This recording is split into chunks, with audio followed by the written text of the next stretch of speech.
News, सच जरूरी है। दर्शकों नमस्कार, मैं हूं श्रद्धा तिवारी और आप देख रहे हैं MNS न्यूज टीवी। तो स्वागत है आपका शाम की खबरों में। एक नजर आज की हेडलाइंस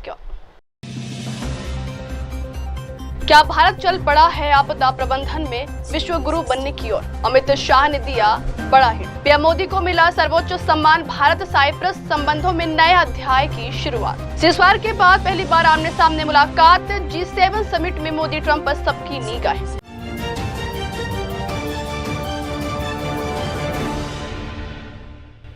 आप देख रहे हैं MNS न्यूज, सच जरूरी है। तो खबरें विस्तार से। क्या भारत चल पड़ा है आपदा प्रबंधन में विश्व गुरु बनने की ओर, अमित शाह ने दिया बड़ा हिंट। केंद्रीय गृह मंत्री अमित शाह ने सोमवार को राष्ट्रीय आपदा प्रबंधन प्राधिकरण, राष्ट्रीय आपदा प्रतिक्रिया बल और आपदा प्रतिरोधी बुनियादी ढांचे के लिए गठबंधन की सराहना की, क्योंकि इन संस्थानों ने भारत को आपदा प्रबंधन में विश्व गुरु बनाने में अहम भूमिका निभाई। राज्यों, केंद्र शासित प्रदेशों और आपदा प्रतिक्रिया बलों के राहत आयुक्त के सम्मेलन को संबोधित करते हुए शाह ने कहा है कि यह हम सभी के लिए खुशी की बात है कि 10 वर्षों के भीतर इन 3 संस्थानों NDMA, NDRF और CDRI ने भारत को आपदा प्रबंधन के क्षेत्र में विश्व गुरु बनने के करीब ला दिया। वहीं शाह ने आगे कहा है कि आने वाले समय में देश हर व्यक्ति को आपदा प्रबंधन के खिलाफ खड़ा होता हुआ देख सकेगा और आगे कहा है कि देश ने आपदा जोखिम में कमी लाने में सफलता हासिल की।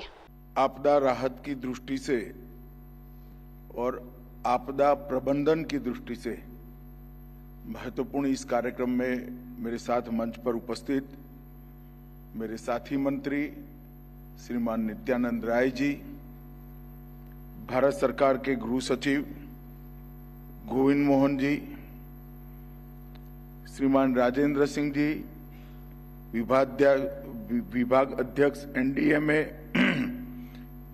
श्री संजीव कुमार जिंदल जी, अपर सचिव आपदा प्रबंधन श्री पीयूष आनंद जी, NDRF के महानिर्देशक डॉक्टर प्रकाश चौहान, NRSC के निर्देशक, और आज यहाँ पर देश भर से आपदा प्रबंधन और राहत के काम के साथ जुड़े हुए सभी अधिकारी गण और उपस्थित सभी इसी काम से जुड़े हुए NDMA और NDRF के सदस्यगण, आज एक बहुत महत्वपूर्ण शिविर 2 दिन का इसकी शुरुआत होने जा रही है।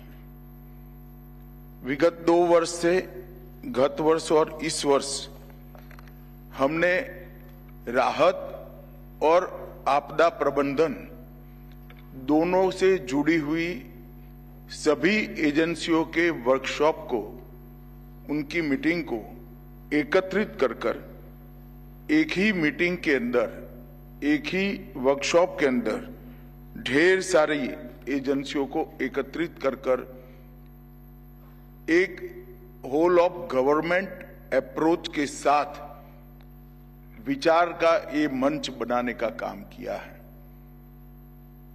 गत वर्ष के शिविर के बहुत अच्छे परिणाम भी मिले हैं, क्योंकि एक साथ मुख्य सचिव, राहत आयुक्त, निर्देशक होमगार्ड, अग्निशमन सेवा के महानिर्देशक, NDRF, SDRF, NDMA, NIDM और सभी अर्धसैनिक बल के मुखिया अगर एक ही मंच पर उपस्थित होते हैं और विचार विमर्श होता है, तो स्वाभाविक रूप से कमियों को दूर करने में और पूरे देश को आपदा के सामने लड़ाई में सुसज्ज करने में बड़ा फायदा होता है।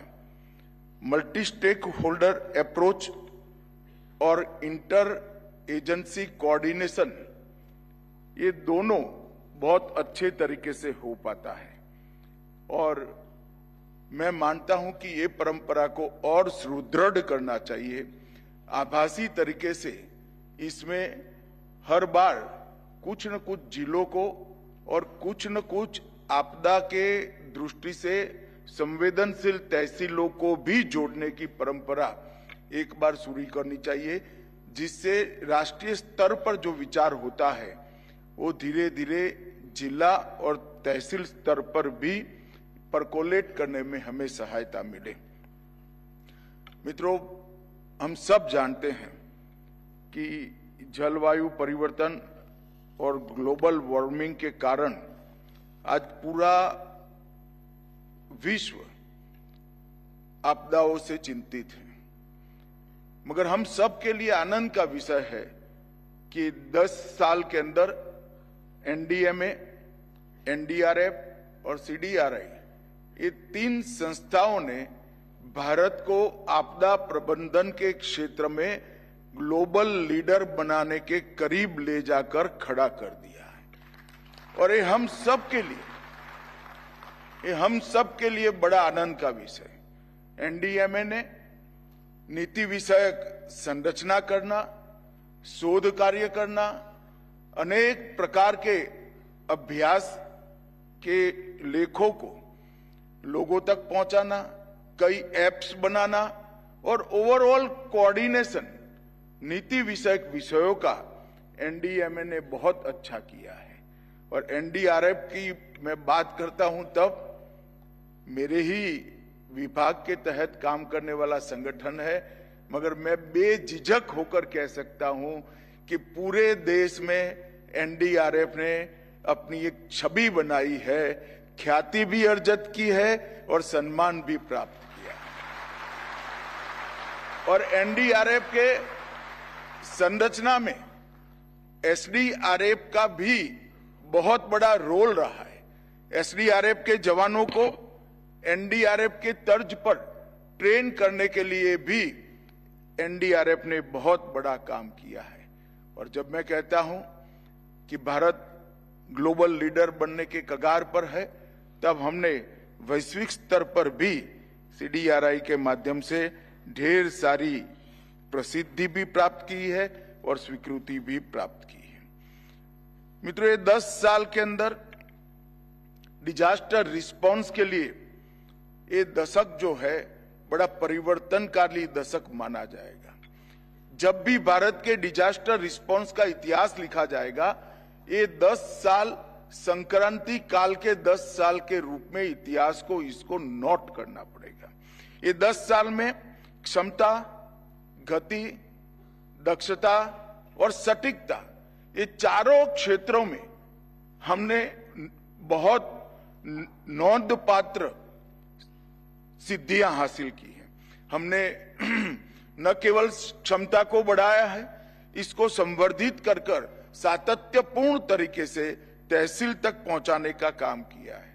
हमने गति का भी ध्यान रखा है, क्योंकि डिजास्टर मैनेजमेंट के किसी भी काम में गति का बहुत महत्व होता है। समय पर डिजास्टर मैनेजमेंट का काम होना और लोगों को बचाना, ये सबसे महत्वपूर्ण है। हमने आधुनिक से आधुनिक तकनीक और समर्पित अपने बल के कारण, समर्पित स्वभाव वाले बल के कारण दक्षता में भी वृद्धि की है और तकनीक का उपयोग कर कर सटीकता के साथ पूर्वानुमान और जहां इंफॉर्मेशन की जरूरत है वहां पर इंफॉर्मेशन एडवांस में पहुंचाकर समाज को जागरूक करना और पूरे समाज को ये डिजास्टर मैनेजमेंट के और राहत और बचाव के काम में जोड़ने में भी हमें सफलता मिली है। और ये हमारे अप्रोच के अंदर भी ये 10 साल में ढेर सारा परिवर्तन आया है।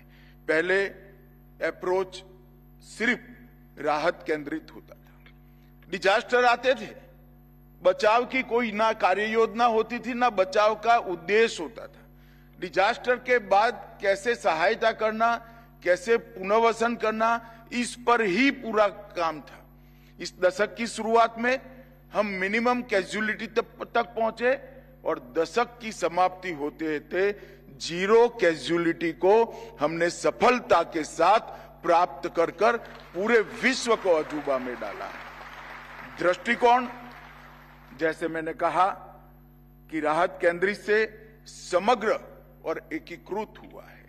आने वाले समय के डिजास्टर की संभावनाओं को भी भांपकर एडवांस में ही इसके लिए रिसर्च करना, दुनिया भर में जो इस क्षेत्र के अंदर अलग अलग प्रकार की विचार चल रहा है, इसको संकलित करना और हमारे देश की भौगोलिक स्थिति को ध्यान में रखकर हमारे देश के अनुकूल बनाकर इसको पहुंचाना ये बहुत महत्वपूर्ण है, क्योंकि हमारा देश अपने आप में कोई एक खंड से कम नहीं है।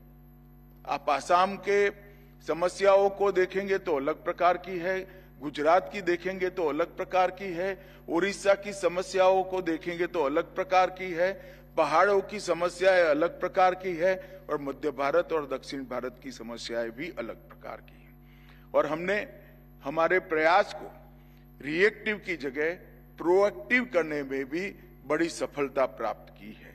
और सबसे बड़ी बात है कि हमने भागीदारी को बढ़ाया है। सरकार, पहले केंद्र सरकार अकेले सोचे, इसकी जगह केंद्र सरकार, राज्य सरकार और स्थानीय इकाइयां, ये सभी एकीकृत तरीके से डिजास्टर का सामना करने के लिए आगे आए हैं और अब मोदी जी के नेतृत्व में एक कदम आगे बढ़कर समाज को जोड़ने का काम भी हम सफलतापूर्वक कर पाए हैं। और मुझे विश्वास है आने वाले 10 साल में हमारा हरेक युवा इस सेंस के साथ और मदद की वृत्ति के साथ डिजास्टर के सामने लड़ने के लिए तैयार खड़ा पाएंगे। इस प्रकार का तंत्र हम खड़ा करना चाहते हैं। मित्रों, पूर्व चेतावनी प्रणाली का विकास, इसमें भारत ने बहुत कुछ हासिल किया है। मैं डिटेल में जाना नहीं चाहता, पहले से ही 20 मिनट लेट चल रहे हैं। यथा समय पूर्व तैयारी, इसमें भी हमने कैलेंडर के साथ जोड़ दिया है उसको। सक्रिय निवारण और शमन दोनों क्षेत्रों के अंदर वैज्ञानिक तरीके से हमने पद्धति को इवॉल्व किया है। और आपदा जोखिम का न्यूनीकरण, इसमें भी हम बहुत सफलता प्राप्त कर चुके हैं। मैं सिर्फ उदाहरण के लिए कहता हूं, इसमें किसी की टीका की बात नहीं है, पूरे राष्ट्र का ये अचीवमेंट है। 1999 में उड़ीसा में सुपर साइक्लोन आया था, 10,000 की मृत्यु हुई थी। 2019 में उड़ीसा में चक्रवात फानी आया, सिर्फ 1 मृत्यु हुई। और गुजरात में बिपरजॉय तूफान आया, 0 कैजुअलिटी के साथ। जब मैं 0 कैजुअलिटी कहता हूं तब आपको फिर से ताली बजानी पड़ेगी। जब मैं 0 कैजुअलिटी कहता हूं तब सुपर बिजॉय में एक भी पशु की भी मृत्यु नहीं हुई। ये बताता है कि कोई एक विषय के अंदर स्थानीय इकाइयां, जनता, राज्य सरकारें, केंद्र सरकार, सभी डिपार्टमेंट और वैज्ञानिक और सुरक्षा कर्मी सब मिलकर काम करते हैं तो कितना बड़ा अचीवमेंट मिलता है। अब ये अचीवमेंट के पीछे जाकर देखते हैं तो पिछले दशक में हमने वित्तीय सशक्तिकरण के लिए भी बहुत प्रयास किया है। सरकार के बजट में बहुत बड़ी बढ़ोतरी की है। संस्थागत सशक्तिकरण भी हमने प्रयास पूर्वक और डिजाइन से किया है।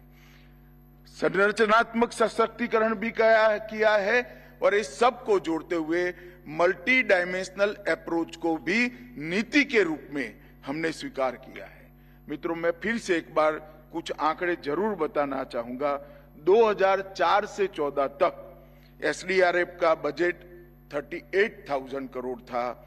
2014 से 24 तक 1,44,000 करोड़ रुपए का बजट हमने दिया है। एनडीआरएफ का बजट 2004 से 14 तक 28,000 करोड़ था, अब 84,000 करोड़ हुआ है और कुल मिलाकर 66,000 करोड़ से बढ़कर 2 लाख करोड़, मतलब 3 गुना बढ़ाने का काम हमने किया है। ये जो वित्तीय सशक्तिकरण हुआ, इसने ये सारे प्रयास को गांव तक पहुंचाने में बड़ी सफलता प्राप्त की है। और 15वें वित्त आयोग में 14वें वित्त आयोग के अनुपात में 4 गुना बजट की हमने बढ़ोतरी की है। और राष्ट्रीय स्तर पर भी पहली बार राष्ट्रीय आपदा जोखिम प्रबंधन कोष की हमने रचना की। 68,000 करोड़ की अलग राशि इसके लिए समर्पित की है। आज यहाँ पर 2 दिन का सेमिनार है। मैं सभी राहत कमिश्नरों को भी कुछ कहना चाहता हूं। कई सारे जिलों के जिला आपदा प्रबंधन योजना बनाना बाकी है। क्या हम तय कर सकते हैं कि यहां से जाने के बाद 90 दिन में हर जिला की अपने अपने राज्य में जिला आपदा प्रबंधन योजना बनाने का काम हम समाप्त कर दें? जब तक जिले की आपदा प्रबंधन की योजना नहीं होगी, तब तक ये आपदा प्रबंधन के सामने त्वरा के साथ लड़ना संभव नहीं है। और यहां से बहुत अच्छी गाइडलाइन दी है। हर प्रकार की आपदा के आपके जिले में कौन सी आपदा की संभावना है वो भी दिया है। और आकाशीय बिजली के लिए भी हम ऐसा मानकर चलते हैं कि आकाशीय बिजली से नागरिकों को बचाना संभव नहीं है। मगर मित्रों, विज्ञान बहुत आगे बढ़ चुका है। बिजली की त्वरा से ज्यादा त्वरा हमारी बचाने की होती है तो हम नागरिकों को बचा सकते हैं। और हमने यहां से राज्य स्तरीय कार्य योजना केंद्र ने भेजी है। मेरा सभी से आग्रह है कि राज्य स्तरीय बिजली से आकाशीय बिजली की कार्य योजना को आप जल्दी बनाइए और सभी राज्यों और यूटी 90 दिन में इसको केंद्र के साथ साझा करें। शीतलहर और ओला गिरने के लिए राज्यों और यूटी की कार्य योजना तैयार नहीं हुई है। इंसिडेंट रिस्पांस सिस्टम कई राज्यों में अभी भी लागू करना बाकी है। अग्निशमन सेवाओं के विस्तार और आधुनिकीकरण के लिए भी भारत सरकार ने एक अच्छा बजट जारी किया है। राज्यों ने इसकी भी योजना अपनी नहीं भेजी है। कई राज्यों ने नहीं भेजी है, कई राज्यों ने भेजी है। और भूस्खलन शमन के लिए भी संबंधित राज्य और यूटी अपनी शीघ्र योजना बनानी चाहिए। एनडीएमए ने क्रॉस कटिंग क्षेत्रों पर 38 दिशा निर्देश और 34 एसओपी जारी की है। मेरा सभी से आग्रह है, ये दिशा निर्देश और एसओपी को आप जिले तक पहुंचाइए, गांव के सरपंच तक पहुंचाने का काम करना चाहिए। इसको स्थानीय भाषा में शायद यहीं से बनाकर भेजेंगे, परंतु राज्य इसको स्थानीय भाषा में बनाकर नीचे के स्तर तक पहुंचाए, ये बहुत जरूरी है। और हीट वेव से निपटने के लिए भी एक बहुत अच्छा एक्शन प्लान जो हीट वेव से प्रभावित राज्य है उसको बनाना चाहिए। और इसके टाइम टेबल को भी पास्ट के आधार से बनाने की जगह हीट के अनुभव के आधार पर बनाना चाहिए, क्योंकि अब शायद इसका समय पत्रक ईश्वर ने बदल दिया है। हीट वेव जब आने की शुरुआत हो, हमारे पास इसकी आगाही आए, तभी हम तैयार होने चाहिए। इस प्रकार की एक संरचना करने की मुझे जरूरत लगती है। मैं आशा करता हूं कि 2 दिन के सेमिनार पे ये सारे बिंदुओं पर बहुत अच्छे तरीके से चर्चा होगी और 90 दिन के अंदर हम पूरी तैयारी को कंप्लीट कर पाएंगे। एक भारत सरकार ने आगे के लिए भी कुछ योजनाएं बनाई हैं।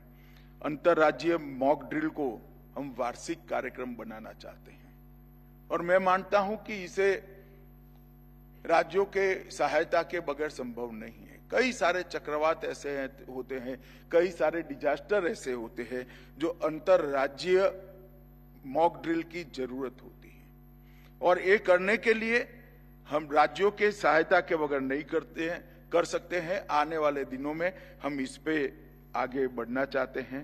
स्टार्टअप इंडिया को भी हम डिजास्टर रिलीफ टेक्नोलॉजी के विकास के साथ जोड़ना चाहते हैं। मैं एडवांस में आपको इसलिए कह रहा हूं कि इसके लिए राज्यों ने भी अपना मंथन चालू करना चाहिए और भवन निर्माण के कोर्स में आपदा सहनशील मानकों की संरचना अपने अपने राज्य के हिसाब से यूनिवर्सिटियों के साथ बैठकर बनानी चाहिए। जहां भूकंप आने की ज्यादा संभावना है, जहां फ्लड आता ही आता है, जहां पर अनेक प्रकार की आपदाओं की, जहां हीट वेव भी आता है, इस सभी जगह हमारे भवन निर्माण कोड्स के अंदर इसके अनुरूप बदलाव करने चाहिए, तभी जाकर हम शून्य इफेक्ट की ओर आगे बढ़ सकते हैं। और मैं मानता हूं ये सभी राज्यों ने ही करना पड़ेगा। अगर इसमें आपको किसी प्रकार की सहायता चाहिए तो एनडीएमए करेगा।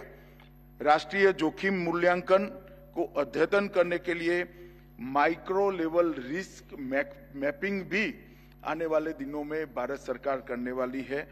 आपदा स्वयंसेवकों का एक राष्ट्रीय पोर्टल बनाना, जिसमें एनसीसी, एनएसएस, स्काउट गाइड और आपदा मित्र इस सभी को एक ही पोर्टल पर लाकर आपदा के वक्त जनता के साथ खड़े हो, इसके लिए भी हम इनिशिएटिव लेने वाले हैं। और स्थानीय भाषा में अलर्ट, प्राथमिक चिकित्सा और निकासी के मार्ग की इंफॉर्मेशन को भी हम भारत की सभी स्वीकृत भाषाओं में यहां से भेजने का हम प्रयास करेंगे। मित्रों, ढेर सारी उपलब्धियां ये 10 साल में हुई है। मैं बहुत ज्यादा इसके लिए बात नहीं करना चाहूंगा, मगर कुछ बात जरूर करूंगा कि 2018-19 में Subhash Chandra Bose disaster management award की स्थापना की। मेरा राज्यों से आग्रह है, अवार्ड मिले न मिले, हर राज्य अपना क्लेम जरूर करे। आपके राज्य में डिजास्टर मैनेजमेंट के लिए काम करने वाली संस्था और व्यक्ति दोनों को आइडेंटिफाई कर यहां भेजिए। ये डेटाबेस का एक उपयोग है। मैं ऐसा नहीं कह रहा कि आप भेजेंगे तो इनको ही अवार्ड मिलेगा। इसकी चयन की एक प्रक्रिया है और काफी कठिन प्रक्रिया रखी है, क्योंकि हम अवार्ड को सार्थक बनाना चाहते हैं। और इसके लिए कम से कम आपके ज्यादा से ज्यादा एप्लीकेशन आए, इसके लिए आगे बढ़ना चाहिए। नेशनल साइक्लोन रिस्क मिटिगेशन के लिए हमने ओडिशा और आंध्र प्रदेश में सफलतापूर्वक काम किया है। पश्चिमी हिस्सों के सभी राज्यों ने भी इसको आगे करना चाहिए। एनडीआरएफ का काफी सशक्तिकरण हुआ है। 6 से बढ़कर 2006 में 8 बटालियन थी, अब 16 है। एनडीआरएफ अकादमी की आधारशिला भी हमने रखी है और एनडीएमए ने लेह लद्दाख में रात्रिकालीन मॉक ड्रिल की भी शुरुआत की है, जो देश भर में अब इसको आगे ले जाना पड़ेगा। मित्रों, आने वाले दिनों में हमने जो लक्ष्य रखा है कि जीरो कैजुअलिटी अप्रोच के साथ आगे बढ़ना, और त्वरा इतनी हो कि ईश्वर को भी आपदा भेजने में हमारे साथ स्पर्धा करनी पड़े, इस प्रकार की त्वरा के साथ आगे बढ़ने का लक्ष्य हमने रखना चाहिए। हमने आपदा से लड़ने की तो पूरी तैयारी करनी ही है, मगर एक आपदा के कारणों के मूल में भी जाना पड़ेगा। मूल में कारण जलवायु परिवर्तन, और इसके अलावे कोई कारण दिखता नहीं। ग्लोबल वार्मिंग और जलवायु परिवर्तन ही मूल कारण है। तो पर्यावरण संरक्षण को भी हमने साथ में लेकर आगे बढ़ना चाहिए। मोदी जी के नेतृत्व में पर्यावरण के लिए भारत सरकार ने, पर्यावरण संरक्षण के लिए भारत सरकार ने जो 11 साल में काम किया है वो अतुलनीय है। और एक समग्र दृष्टिकोण, आपदा से बचाव अपने आप में आधा दृष्टिकोण है। आपदा आए नहीं ऐसी पृथ्वी की रचना करना ये समग्र दृष्टिकोण है। और ये समग्र दृष्टिकोण को हमारे प्रधानमंत्री ने देश के सामने रखा है। हमने विश्व के सामने मिशन लाइफ रखा, हमने विश्व के सामने प्लेनेट पीपल बनाने का प्रस्ताव रखा, अंतर्राष्ट्रीय सौर अलायंस और ग्लोबल बायोफ्यूल अलायंस बनाने का काम किया, और आपदा प्रबंधन के क्षेत्र में मोदी जी ने 10 सूत्रीय एजेंडा आपदा जोखिम न्यूनीकरण का दिया, CDRI की रचना की और G20 में आपदा जोखिम न्यूनीकरण पर टास्क फोर्स का गठन भी किया। अब ये अप्रोच को हमें सबसे ज्यादा पॉपुलर बनाना चाहिए। पर्यावरण के संरक्षण के बगैर 100% आपदा से बचना असंभव है। अगर हम पर्यावरण की चिंता नहीं करेंगे तो आपदाओं को रोक नहीं पाएंगे। हम आपदा से बचाव की योजना बना रहे हैं, साथ में आपदा ही न आए ऐसी योजना भी बनाने के लिए आगे बढ़ना पड़ेगा। और मैं मानता हूं कि हर राज्य के राहत कमिश्नर ने इसके लिए भी अपने राज्य का एक कार्यक्रम कम से कम तैयार करवाना चाहिए, जिससे आपदा आए ही नहीं। 1 लाख कम्युनिटी वॉलंटियर्स इसको तैयार करने का काम हुआ है और मुझे आनंद है कि इसमें 20% मातृशक्ति है, महिलाएं हैं। ये हमारे लिए बहुत बड़ी बात है। 470 करोड़ की लागत से हमने युवा आपदा मित्र योजना भी अपनाई है। मैं कुछ चेतावनियों के ऊपर भी ध्यान रखना चाहता हूं। चक्रवात चेतावनी, आकाशीय बिजली की चेतावनी, बाढ़ जोखिम एटलस और डिजिटल टूल्स और कॉमन अर्निंग प्रोटोकॉल, इस सब के लिए राज्यों ने ज्यादा सेंसिटिव होना चाहिए। मित्रों, मुझे आशा है कि ये 2 दिन के अंदर आप सब लोग जो मंथन करेंगे, इसमें टेक्नोलॉजिकल कैपेसिटी के साथ साथ ह्यूमन कैपेसिटी बढ़ाने के पर भी चिंता करेंगे। सरकार के प्रयास के साथ साथ सामुदायिक प्रयासों को भी बढ़ाने के लिए चिंता करेंगे और आपदा रोधी निर्माण के साथ साथ प्रकृति के संरक्षण के लिए भी चिंता करेंगे। तभी जाकर आपदा से विश्व को, भारत को और अपने हर राज्य को बचाने का एक संपूर्ण प्रयास होगा। मुझे आशा है आप सब लोग यहाँ 2 दिन मंथन कर इसका अमृत निकालकर अपने अपने राज्य में जाएंगे और वो गांव तक पहुंचेगा, ऐसी मेरी आशा है। आप सभी को मेरी 2 दिन की शिविर के लिए बहुत बहुत शुभकामनाएं। धन्यवाद।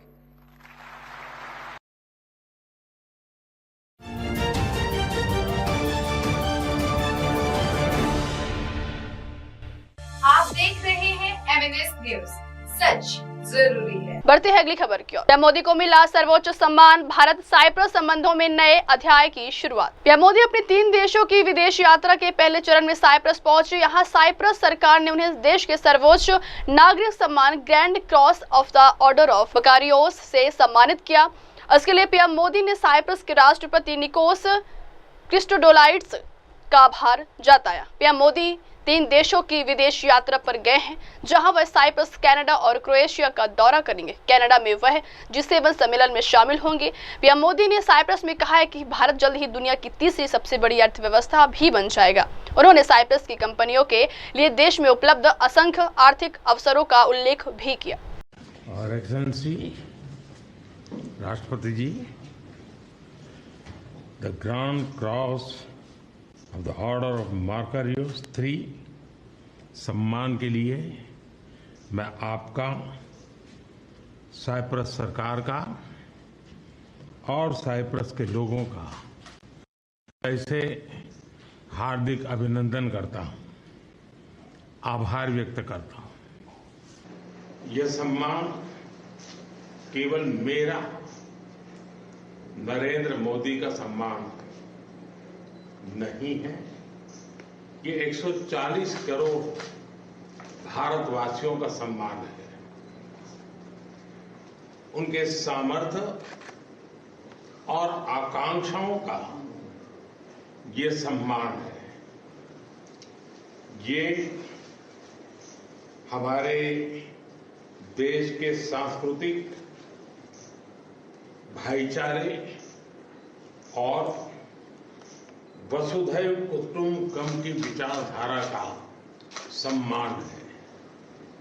मैं ये अवार्ड भारत और साइप्रस के मैत्रीपूर्ण संबंधों को,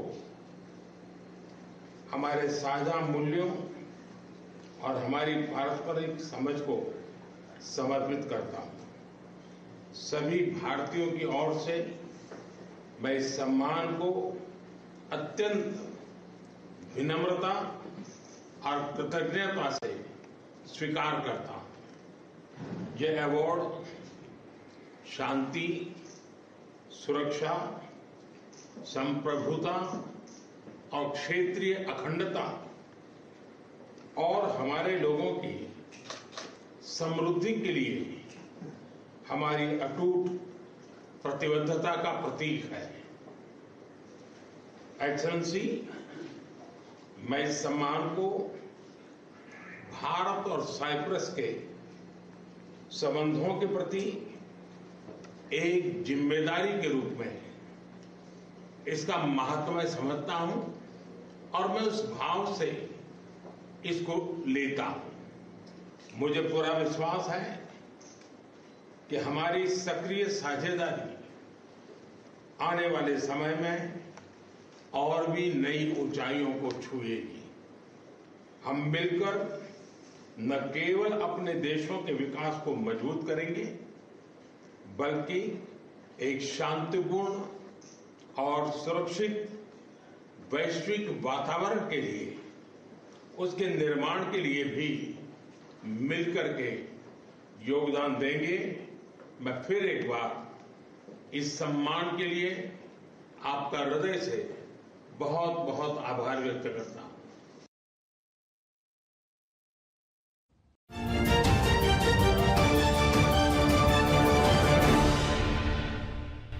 आप देख रहे हैं MNS न्यूज, सच जरूरी है। बढ़ते हैं अगली खबर की ओर। सीज़फायर के बाद पहली बार आमने सामने मुलाकात। G7 समिट में मोदी ट्रंप पर सबकी निगाहें। पीएम मोदी और अमेरिकी राष्ट्रपति डोनाल्ड ट्रंप की G7 शिखर सम्मेलन में मुलाकात होने की संभावना है। यह बैठक तब और महत्वपूर्ण हो जाती है जब ट्रंप ने हाल ही में भारत पाकिस्तान के बीच सीज़फायर कराने का दावा किया था, जिसे भारत ने खारिज कर दिया। इस शिखर सम्मेलन में वैश्विक मुद्दों पर चर्चा के साथ साथ द्विपक्षीय संबंधों पर भी ध्यान केंद्रित होगा। भारत ने पहले ही स्पष्ट कर दिया है कि वह कश्मीर मामले पर किसी तीसरे पक्ष की मध्यस्थता स्वीकार नहीं करेगा। ऐसे में मोदी और ट्रंप की बातचीत में भारत की सुरक्षा और विदेश नीति के मुद्दे प्रमुखता से उठ सकते हैं। इस मुलाकात में दोनों देशों के बीच व्यापारिक विवादों पर भी चर्चा होने की उम्मीद है।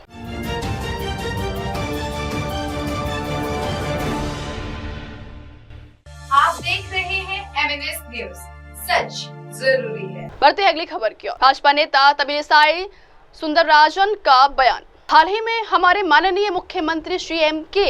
स्टालिन द्वारा राज्यपाल श्री R.N. रवि के संबंध में दिए गए कथित बयान को लेकर तमिलिसाई सुंदरराजन ने अपनी प्रतिक्रिया व्यक्त की है। उन्होंने कहा है कि मैं स्पष्ट करना चाहती हूं कि कोई भी व्यक्ति किसी दूसरे को मजबूर नहीं कर सकता है। राज्यपाल एक संवैधानिक पद है और उन्हें किसी भी विधेयक पर विचार करने के लिए उचित समय लेना चाहिए। किसी को राज्यपाल को मजबूर करना न केवल अनुचित है, बल्कि यह लोकतंत्र के सिद्धांतों के भी खिलाफ है। मुख्यमंत्री का यह कर्तव्य है कि वे संवैधानिक संस्थाओं का सामना करें और उनके अधिकारों का आदर करें। हमें लोकतंत्र को मजबूत बनाने के लिए सभी संवैधानिक पदाधिकारियों के बीच समन्वय और सम्मान की भावना बनाए रखनी चाहिए।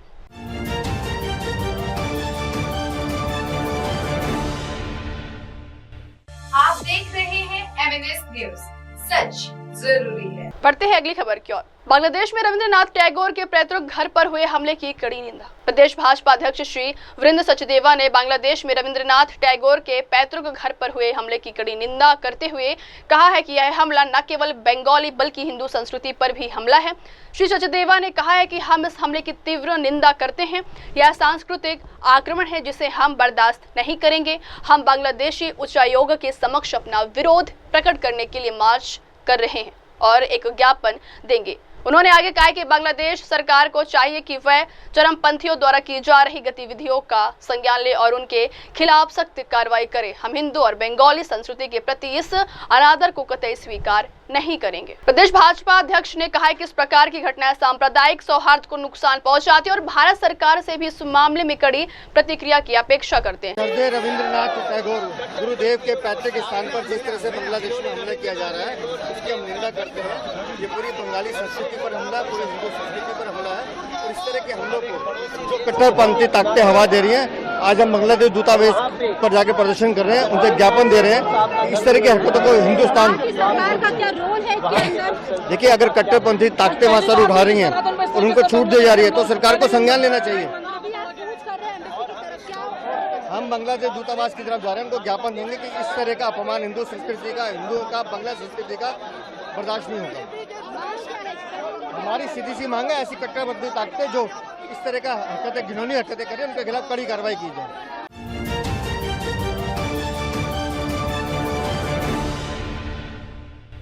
आप देख रहे हैं MNS न्यूज, सच जरूरी है। बढ़ते अगली खबर की ओर। जम्मू में अमरनाथ यात्रा की तैयारियां जोरों पर। जम्मू के डिप्टी कमिश्नर श्री सचिन कुमार वैश्य ने अमरनाथ यात्रा को लेकर तैयारियों की जानकारी देते हुए कहा है कि यात्रा की सभी व्यवस्थाएं पूरी क्षमता के साथ संचालित की जा रही हैं, चाहे वह भगवती नगर कैंप हो या रेलवे स्टेशन के आसपास की व्यवस्थाएं। हर स्थान पर तैयारियां पूर्ण गति से चल रही है।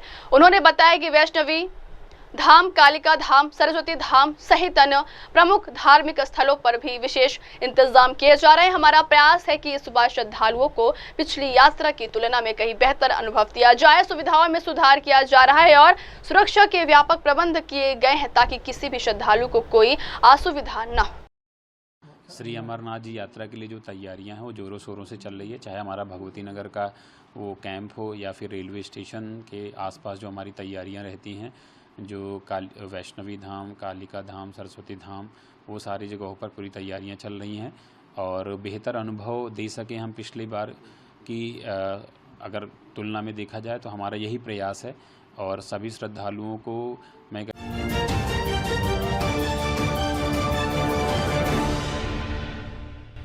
आप देख रहे हैं MNS न्यूज, सच जरूरी है। बढ़ते हैं अगली खबर की ओर। जिसे फोन पर बात मत करो, मेरा फोन बीजेपी वाले सुनते हैं। राजस्थान कांग्रेस चीफ गोविंद सिंह डोटासरा का बड़ा आरोप। राजस्थान कांग्रेस चीफ गोविंद सिंह डोटासरा ने फिर से बीजेपी सरकार पर फोन टेपिंग का आरोप लगाया। इस बार उन्होंने मुख्यमंत्री और मंत्रियों के फोन दिल्ली में टेप होने की बात कही। डोटासरा ने कहा है कि सीएम मिलने वालों से कहते हैं कि मुझसे फोन पर ज्यादा बात मत किया करो, मेरे फोन को दिल्ली में सुना जाता है, उनकी भी रिपोर्ट दिल्ली जा रही। सीएम से मिलने वालों ने मुझे यह जानकारी दी।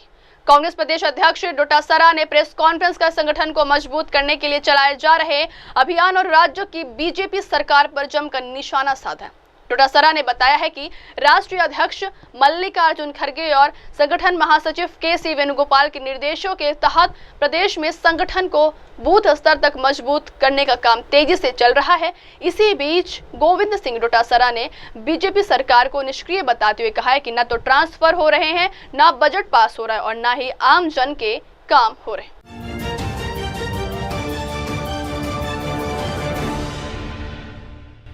आप देख रहे हैं MNS न्यूज, सच जरूरी है। बढ़ते हैं अगली खबर की ओर। उत्तर भारत में मौसम ने लेकर वह झारखंड में मानसून की एंट्री। दिल्ली में जारी हुआ बारिश का येलो अलर्ट। देश के कई राज्यों में जहां इस साल मानसून ने समय से पहले दस्तक दी, वहीं झारखंड के लोग भीषण गर्मी और उमस से जूझ रहे हैं। इसी बीच आज मौसम कुछ राहत देने वाला है। झारखंड में भी मानसून ने दस्तक दे दी। इधर दिल्ली एनसीआर समेत पूरे उत्तर भारत में मौसम ने करवट ली है। मौसम विभाग ने दिल्ली में येलो अलर्ट जारी किया है। राजस्थान में भी तापमान में गिरावट आई है। यूपी के कई इलाकों में भी मानसून का असर दिख रहा है। मौसम विभाग के ताजा अपडेट के अनुसार बंगाल की खाड़ी में बने निम्न दबाव के असर से झारखंड के कई हिस्सों में हल्की से मध्यम बारिश होने की भी संभावना है। खासकर रांची, जमशेदपुर, धनबाद और संथाल परगना जैसे इलाकों में बादल छाए रहेंगे तो कुछ जगहों पर तेज हवाओं के साथ बौछारें पड़ सकती हैं।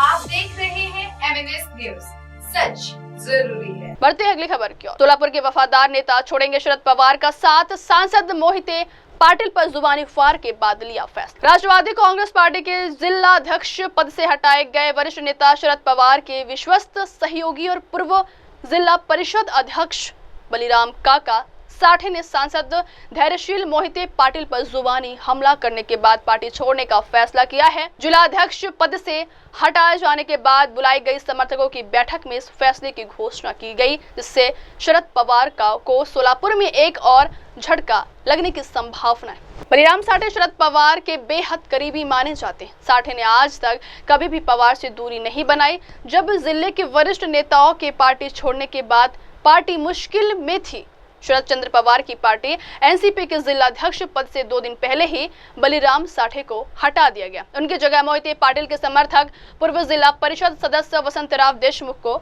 नियुक्त किया गया।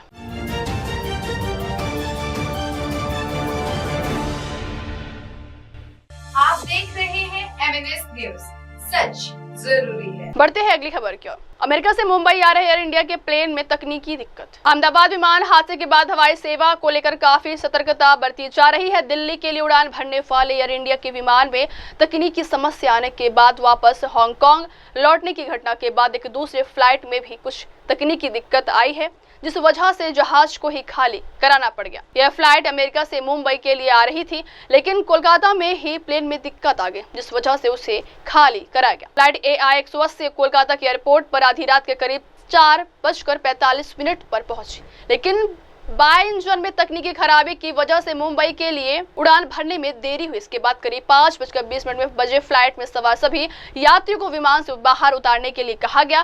फ्लाइट के कप्तान ने यात्रियों को बताया कि यह फैसला उड़ान सुरक्षा के लिए हित में लिया गया।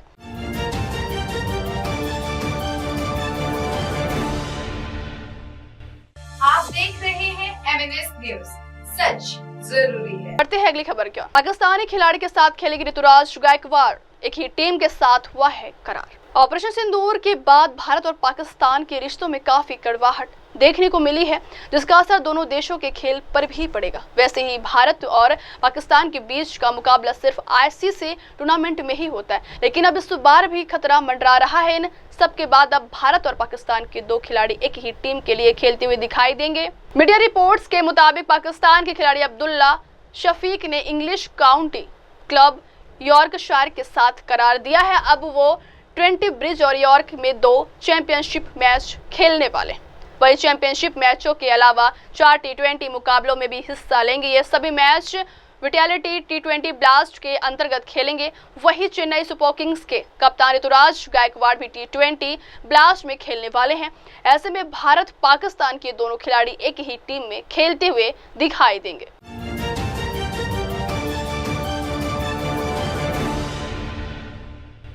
आप देख रहे हैं एमएनएस न्यूज, सच जरूरी है। बढ़ते अगली खबर की ओर। आमिर के लिए फिर साथ आएंगे सलमान, शाहरुख सितारे जमीन पर के प्रीमियर में होगा खान तिकड़ी का धमाल। बॉलीवुड के तीनों सुपरस्टार सलमान खान, शाहरुख खान और आमिर खान जल्द ही एक छत के नीचे नजर आने वाले हैं। मौका होगा आमिर खान की बहुप्रतीक्षित फिल्म सितारे जमीन पर के ग्रैंड प्रीमियर का, जो कि 19 जून को आयोजित किया जाएगा। सितारे जमीन पर साल 2007 में आए तारे जमीन पर का रिप्यूचल सिक्वल है। फिल्म तारे जमीन पर ने जहां बच्चों की दुनिया को बेहद संवेदनशीलता से दिखाया था, वहीं इस सिक्वल में आमिर खान एक नए सामाजिक विषय के साथ वापसी कर रहे हैं। फिल्म का निर्देशन RS प्रसन्ना ने किया है और आमिर खुद इसके को प्रोड्यूसर है। फिल्म में आमिर के साथ जेनेलिया देशमुख मुख्य भूमिका में होंगी। फिल्म की रिलीज से पहले होने वाले इस भव्य प्रीमियर इवेंट को लेकर इंडस्ट्री में जबरदस्त चर्चा है।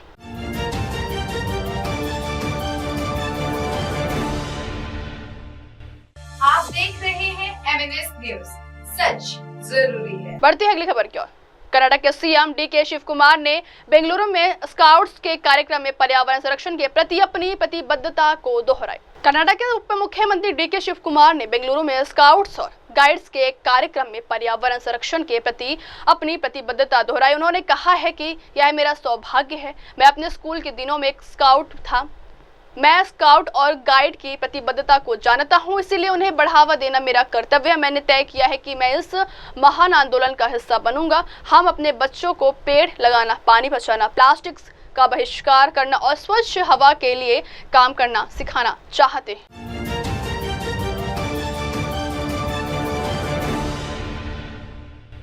आप देख रहे हैं एमएनएस न्यूज, सच जरूरी है। बढ़ते हैं अगली खबर की ओर। अचेत अवस्था में है मुख्यमंत्री, हमें नया बिहार बनाना है। तेजस्वी यादव का नीतीश कुमार पर हमला। आरजेडी नेता और बिहार के पूर्व डिप्टी सीएम तेजस्वी यादव ने नीतीश कुमार पर निशाना साधा है। उन्होंने कहा है कि आने वाले समय में बिहार का चुनाव होने जा रहा है। 20 साल से जो मौजूदा सरकार है, लोग उससे परेशान हैं। लोग बदलाव चाहते हैं। हम जनता के बीच में जाते हैं। वो मौजूदा सरकार से बेहद परेशान है और उससे छुटकारा चाहते हैं। तेजस्वी ने कहा है कि मुख्यमंत्री अचेत अवस्था में हैं। हम नई सोच वाले हैं, नया बिहार बनाना है और तेजी से बिहार को आगे ले जाना है। हम सकारात्मक राजनीति करना चाहते हैं, मुद्दों की राजनीति करना चाहते हैं। मुझे पूरा विश्वास है कि इस बार बिहार की जनता बिहार की इस सरकार को उखाड़ फेंकेगी। है कि आने वाला बिहार का चुनाव होने जा रहा है, जो कि एकमात्र इस साल पूरे देश में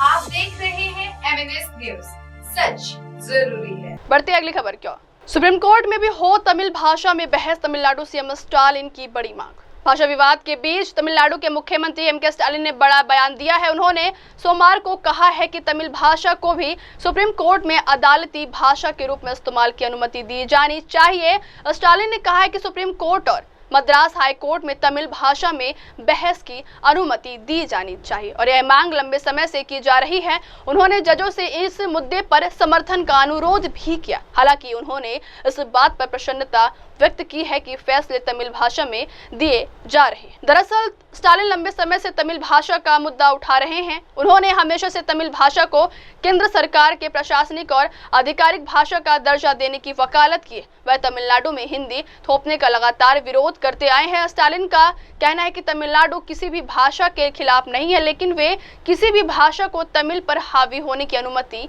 नहीं देंगे।